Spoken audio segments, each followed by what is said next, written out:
तो कभी कभार पेशेंट्स मेरे पास आते हैं, होम सर्व देनी पड़ती है। Basically this is the baby, very cute baby. तो मैं इसके मुतलिक आपको बताता चलूं।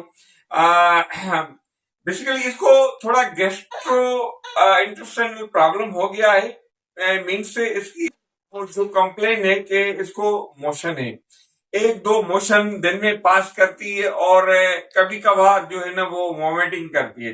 बेसिकली बच्चे का लुक तो इज अ नॉर्मल दिखाई दे रहा है, इट्स ओके, बट इसके साथ जो है ना एब्डोमिनल इशू डेफिनेटली होगा, क्योंकि बच्चे जिसके लिए कहा जाता है बच्चे सबसे अच्छे, तो बच्चों की ये हैबिट होती है कि बच्चे कभी कभार जाते हैं, दीवारों पे हाथ लगा के वो कलर चूसते हैं, या पेन या पेंसिल या कोई कागज का टुकड़ा आ जाता है तो उसको मतलब वो चूसने की वजह से उनके पेट में जो डस्ट जाती है वो प्रॉब्लम करती है।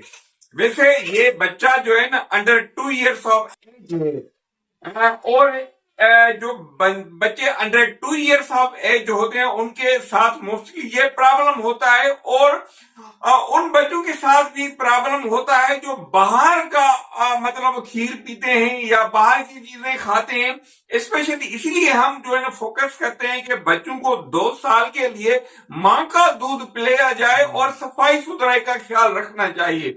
और मोस्टली इसलिए होता है कि जैसे बच्चे ग्रो होना शुरू होते हैं तो बाहर वाला दूध, जो डब्बे वाला दूध होता है ना, वो प्रॉब्लम काज करता है। इसलिए इन बच्चों के साथ जो है ना पेट का मसला भी होता है और छाती का मसला भी होता है, स्पेशली जो बाहर वाला दूध पीते हैं। इसीलिए हम बच्चों की मां को ये गुजारिश करते हैं कि अपने बच्चों को खुदा के वास्ते जो है ना वो बाहर वाला दूध ना दे। काउ मिल्क हो, बुफेलो मिल्क हो या डब्बे वाला दूध हो, वो ना दे, सिर्फ और सिर्फ अपना ही दूध पिलाएं ताकि ये बच्चे जो है ना हेल्दी हो। क्योंकि जो बच्चे जिनके साथ जीआईटी प्रॉब्लम होता है, पेट का मसला होता है या छाती का मसला होता है, ये बच्चे आगे चल के इनका इम्यून सिस्टम भी वीक होता है, तो ये बच्चे सही ग्रो नहीं कर पा रहे होते। इनके साथ और इश्यूज भी होते हैं, स्पेशली इम्यून सिस्टम का जो है ना वो बड़ा इशू है। जिनके साथ इम्यून सिस्टम का इशू होता है तो बच्चे बार बार वो बीमार हो जाते हैं और मेंटली भी वो डिस्टर्ब डेफिनेटली रहते हैं। तो एनीवे जो बच्चे अंडर 2 years ऑफ एज है, मिल्क का ख्याल रखना चाहिए, एक बात तो ये है। और दूसरी, अपनी माँ को सही नमूने से खीर बच्चे को देना चाहिए और सफाई सुथराई का ख्याल रखना चाहिए। वैसे इस बच्ची का जो लुक है इट्स नॉर्मल, मीन्स जो हमारी डिहाइड्रेशन की सिम्टम्स होती है वो इम्पोर्टेंट होती है, वो हम जो है ना मॉनिटर करते हैं। जिन बच्चों में मोस्टली डायरिया की कंप्लेन होती है तो उनको डिहाइड्रेशन की अलामतें होती हैं। इस बच्ची के साथ डिहाइड्रेशन की कोई अलामत नहीं है।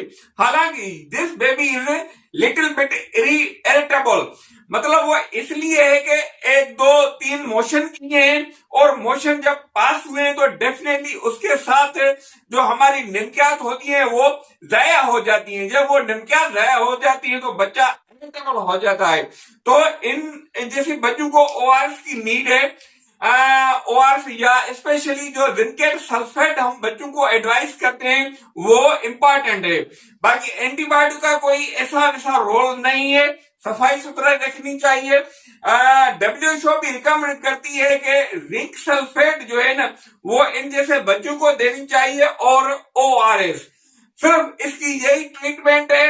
माँ को चाहिए कि अपना दूध बच्ची को पिलाए और सफाई का ख्याल रखे, और जिंक सल्फेट ओआरएस बस इट इज सफिशिएंट। और इस बच्चे को हम वॉच करेंगे, देखते रहेंगे। अगर कोई ऐसा इश्यू होता है तो डेफिनेटली उस इश्यू को सामने रख के हम जो है ना ट्रीट करेंगे। तो अब तक यही है, हमारे जो भी यूट्यूब के कुलीग्स हैं उनको मैं एडवाइस करता हूं कि मेरे यूट्यूब चैनल को सब्सक्राइब करें ताकि ऐसे इंफॉर्मेटिव वीडियोस में आपको पहुंचाता रहूं। आपकी बड़ी मेहरबानी, thank you, good luck baby, good luck.